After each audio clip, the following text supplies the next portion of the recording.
क्या पतंजलि ने कोई गलत काम किया? आचार्य बालकृष्ण जी ने और स्वामी रामदेव जी ने कुछ गलत किया है?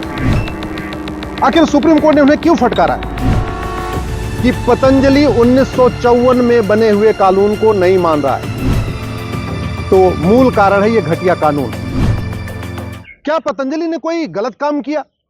आचार्य बालकृष्ण जी ने और स्वामी रामदेव जी ने कुछ गलत किया है? आखिर सुप्रीम कोर्ट ने उन्हें क्यों फटकारा है? कंटेम्प्ट ऑफ कोर्ट क्यों चल रहा है? इंडियन मेडिकल एसोसिएशन ने एक पीआईएल फाइल किया सुप्रीम कोर्ट में और पीआईएल फाइल करके कहा कि पतंजलि 1954 में बने हुए कानून को नहीं मान रहा है। 1954 में नेहरू जी ने कानून बनाया था और इस कानून में लिखा है कि अंधापन, कैंसर, मोतियाबिंद, बहरापन, माहवारी, प्रोस्टेट, बुखार, मिर्गी, पथरी, ग्लूकोमा, दिल की बीमारी, ब्लड प्रेशर, हिस्टीरिया, पागलपन, कोढ़, मोटापा, लकवा, न्यूमोनिया, नपुंसकता, बाजपन, टीबी, ट्यूमर, अल्सर, ऐसी 54 बीमारियों का कोई प्रचार नहीं कर सकता। याद रखिए, यह कानून बना था 1954 में, नेहरू जी ने बनाया था। यह कानून क्यों बनाया गया था? इसलिए बनाया गया था कि उस समय नीम हकीम खतरे जान टाइप के लोग जगह जगह प्रचार करते थे, बोर्ड लगा देते थे कि हम कैंसर भी ठीक कर देंगे, हम बाजपन भी ठीक कर देंगे, हम नपुंसकता भी ठीक कर देंगे। उसको रोकने के लिए यह कानून बनाया गया। दूसरा पर्पज इसका क्या था कि एलोपैथी में इन बीमारियों का इलाज नहीं है।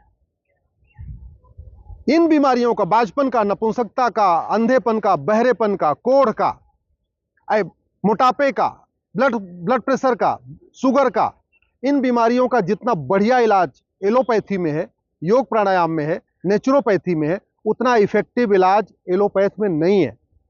इसलिए कानून बनाया गया और यह कानून कहता है इन 54 बीमारियों का कोई प्रचार प्रसार नहीं करेगा। अब चूंकि रामदेव जी इन बीमारियों का इलाज कर रहे हैं, पतंजलि में इन बीमारियों का इलाज हो रहा है, पतंजलि में कैंसर का भी इलाज हो रहा है, मोटापे का भी इलाज हो रहा है, बाजपन का भी इलाज हो रहा है, नपुंसकता का भी इलाज हो रहा है। ये जो 54 बीमारियां इसमें लिखी हुई हैं, इन सभी बीमारियों का गारंटी के साथ पतंजलि में इलाज हो रहा है।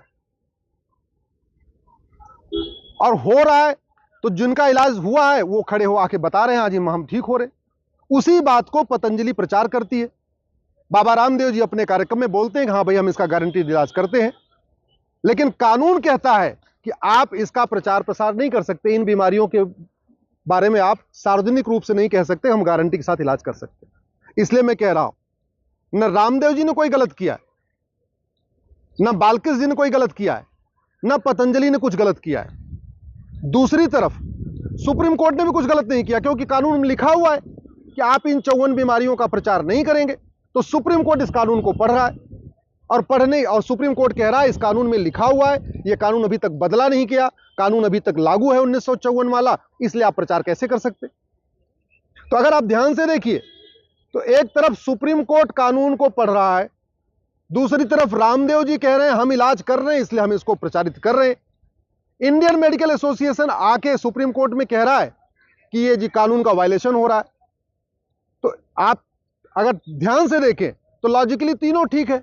आईएमए भी कह रहा है भाई कानून में लिखा हुआ है प्रचार नहीं करना, सुप्रीम कोर्ट भी कह रहा है हाँ जी कानून में लिखा हुआ है कि आप इन 54 बीमारियों का प्रचार नहीं करेंगे, और रामदेव जी भी ठीक है क्योंकि इन 54 बीमारियों का इलाज वो कर रहे हैं, गारंटी के साथ कर रहे हैं। तो मूल कारण है ये घटिया कानून। इसलिए मैं बार बार कहता हूं, कानून जब तक नहीं बदलेगा तब तक व्यवस्था नहीं बदलेगी।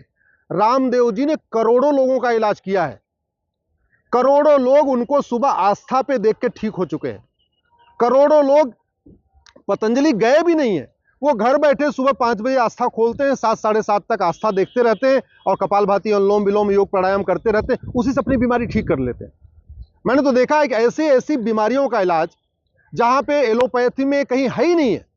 और मैं अपना उदाहरण देता हूं, मेरे पिताजी का घुटना खराब हो गया, मैंने दिल्ली एम्स में दिखाया, उन्होंने कहा घुटना ट्रांसप्लांट करना पड़ेगा। मैंने दिल्ली के राम मनोहर लोहिया हॉस्पिटल में दिखाया, उन्होंने बोला घुटना ट्रांसप्लांट करना पड़ेगा। एक बहुत बड़े दिल्ली के प्राइवेट हॉस्पिटल में दिखाया, उन्होंने कहा घुटना ट्रांसप्लांट करना पड़ेगा। मैं अपने पिताजी को हरिद्वार ले गया पतंजलि, 10 दिन के अंदर बिल्कुल ठीक हो गए। 2 साल बीत चुका है, बढ़िया चल रहे हैं, साइकिल भी चला लेते हैं, आराम से बैठ भी जाते हैं, इंडियन टॉयलेट में बैठ लेते हैं, वेस्टर्न तो छोड़िए इंडियन में भी बैठ लेते हैं, और घुटना ट्रांसप्लांट भी नहीं कराना पड़ा। अब ये सोचिए, अगर हमने तो यहां दिखा लिया, एम्स में दिखा लिया, राम मनोहर लोहिया में, वो गांव के गरीब आदमी, हर व्यक्ति तो एम्स में नहीं जा सकता, हर आदमी तो करोड़ लाख 4 लाख रुपए 5 लाख रुपए नहीं खर्च कर सकता ट्रांसप्लांट कराने के लिए। तो वो क्या करता है, वो योग प्राणायाम के जरिए, नेचुरोपैथी के जरिए, आस्था टीवी चैनल को देख के वहीं से अपना इलाज कर रहा है। दुनिया की सबसे बढ़िया जो रिसर्च सेंटर है वो पतंजलि ने खोला है। 500 से ज्यादा उनके पास रिसर्च पेपर हैं, 1200 से ज्यादा डॉक्टर पूरे देश में उनके लिए इलाज भी कर रहे हैं, सब कुछ है। और इसके बाद भी जब वो कह रहे हैं कि हाँ मैं इलाज कर लेता हूं, पेपर में ऐड दे रहे हैं कि मैं गारंटीड इलाज करता हूं, तो उनको कंटेम्प्ट ऑफ कोर्ट का नोटिस आता है। इसलिए मैं कह रहा हूं, इस कानून के खिलाफ आवाज उठाइए। और यही कानून नहीं, जो भी 25 साल से ज्यादा पुराने कानून हो सबको रिव्यू करना चाहिए। जो भी सन 2000 से पहले बने कानून हैं सबको रिव्यू करने की जरूरत है। आखिर सड़क नहीं बन सकती है, एयरपोर्ट नया बन सकता है, हर चीज का मॉडिफिकेशन हो सकता है, स्कूल नए बन सकते हैं, तो कानून नए क्यों नहीं बन सकते? हम 21वीं शताब्दी में 2024 में 2023 में ये 1954 वाला कानून क्यों लेके चल रहे हैं? 1954 में चलो मान लेते हैं उस समय रिसर्च नहीं हुआ था, 1954 में कोई ऐसा भारत में योग संस्थान नहीं था जो इन बीमारियों का इलाज करने वाला था। लेकिन आज की डेट में तो पतंजलि है और भी कई सारे योग संस्थान हैं जो नेचुरोपैथी के जरिए इन बीमारियों का इलाज करते हैं, आयुर्वेद के जरिए इन बीमारियों का इलाज करते हैं। इसके बाद अगर वो कहते हैं कि हाँ मैं इलाज कर रहा हूं, तो उनको नोटिस आ रही है। और अब तो हद ये हो गई है कि Indian medical association supreme court में पीआईएल फाइल करता है, और पीआई उसके बाद उसकी पिटीशन एडमिट भी होती है, और बाकायदा रामदेव जी को और आचार्य बाजकी जी को बाकायदा कंटेम्प्ट ऑफ कोर्ट का मामला भी चलने लग गया। मैं आप लोगों से निवेदन करता हूं, घटिया कानूनों के खिलाफ आवाज उठाइए। ये 1954 में जो नेहरू जी ने कानून बनाया था, ये योग, नेचुरोपैथी, आयुर्वेद को खत्म करने के लिए बनाया था। अगर ये कानून नहीं बदला गया तो योग, नेचुरोपैथी का प्रचार प्रसार नहीं हो पाएगा। और इंडियन मेडिकल एसोसिएशन, नाम तो इसमें इंडियन है, एक्चुअल में ये इंडियन मेडिकल सिस्टम के बिल्कुल खिलाफ है। ये इंडियन मेडिकल एसोसिएशन नहीं, अपने आप में ये सिंथेटिक ड्रग एसोसिएशन हो चुका है। कहने को इसका नाम इंडियन मेडिकल एसोसिएशन है, लेकिन जितना इंडियन मेडिकल सिस्टम है, योग है, नेचुरोपैथी है, आयुर्वेद, कभी ये उसका प्रचार प्रसार नहीं करता, हमेशा उसको खत्म करने की कोशिश करता है। और अगर कोई संस्था, चाहे वो पतंजलि हो या कोई और संस्था हो, या कोई व्यक्ति आचार्य बालकृष्ण हो या स्वामी रामदेव हो, जब वो आयुर्वेद के लिए आगे आते हैं, नेचुरोपैथी को बढ़ाने के लिए आगे आते हैं, आयुर्वेद को अपना योग प्राणायाम को आगे के जरिए इलाज करना शुरू करते हैं, तब ये इंडियन मेडिकल एसोसिएशन आके विरोध करना शुरू कर देता है। क्यों? क्योंकि उस इंडियन मेडिकल एसोसिएशन को लगता है कि अगर इसी तरीके से योग प्राणायाम का प्रचार होता रहा, नेचुरोपैथी का प्रचार होता रहा, तो धीरे धीरे ये जो एलोपैथी का जो लाखों करोड़ का बिजनेस है, जो सिंथेटिक दवाइयों का, जो अंग्रेजी दवाइयों का जो लाखों करोड़ का बिजनेस है, ये कम होना शुरू हो जाएगा। अल्टीमेटली जो ड्रग मैन्युफैक्चरर है, सिंथेटिक ड्रग मैन्युफैक्चरर, उनका तो मेन धंधा है कि ज्यादा से ज्यादा बीमारी हो और ज्यादा से ज्यादा उनकी दवाई बिके। जबकि दूसरी तरफ रामदेव जी अपने योग प्राणायाम के जरिए कह रहे हैं कि योग प्राणायाम करते रहो तुम बीमार होगे नहीं। दोनों के अप्रोच में अंतर समझिए। एक तरफ योग के जरिए, प्राणायाम के जरिए, नेचुरोपैथी के जरिए बाबा रामदेव जी फ्री में लाखों लोगों का इलाज कर रहे हैं, सबको मोटिवेट भी कर रहे हैं कि योग करो, प्राणायाम करो, जिससे बीमार मत हो। वहीं दूसरी तरफ जितनी मेडिकल कंपनियां हैं, फार्मा कंपनियां हैं, इनकी पूरी सेल्स की टीम है, इनकी मार्केटिंग की टीम है, वो चाह रही है कि ज्यादा से ज्यादा उनकी दवाइयां बिके।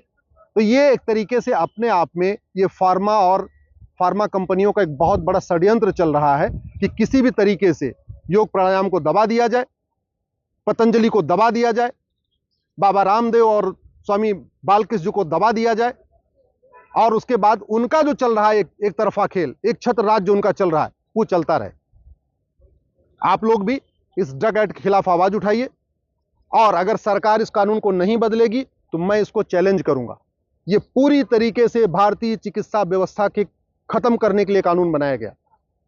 मैं सभी भारत के योगाचार्यों से निवेदन करता हूं, सभी भारत में जो लोग नेचुरोपैथी के समर्थक हैं, जो लोग स्वदेशी चिकित्सा के समर्थक हैं, उन सब लोगों से निवेदन कर रहा हूं कि इस ड्रग एक्ट के खिलाफ आवाज उठाइए, इसको बदलने की मांग करिए। अगर भारत में भारतीय चिकित्सा का प्रचार प्रसार नहीं होगा, अगर भारत में योग प्राणायाम का प्रचार प्रसार नहीं होगा, तो विदेश में थोड़ी होगा। और वैसे भी जब हमारी चिकित्सा व्यवस्था इतनी बढ़िया है तो हम उसका प्रचार प्रसार क्यों ना करें। हम धनतेरस मनाते हैं, धन्वंतरी जी के जन्म दिवस पे, धन्वंतरी जी की जयंती पे धनतेरस मनाते हैं, लेकिन जब आयुर्वेद का प्रचार करने की बात हो रही है, जिन्होंने हमें भगवान धन्वंतरी ने हमें आयुर्वेद दिया, नेचुरोपैथी दिया, तो तब हमें लगातार दबाया जाता है और कहता है नहीं, आपका सिस्टम ठीक नहीं है, और ये कानून कहता है आप प्रचार भी नहीं कर सकते। मेरा आपसे निवेदन है, इस कानून को बदलने के खिलाफ आवाज उठाइए। महाघटिया कानून है 1954 का। नेहरू जी ने इसको बनाया था केवल इसी काम के लिए कि भारतीय चिकित्सा व्यवस्था खत्म हो जाए और विदेशी चिकित्सा व्यवस्था, जो सिंथेटिक ड्रग वाली कंपनियां हैं, उनका यहां भारत में बोलबाला चले, उनकी दवाइयां बिकती रहे।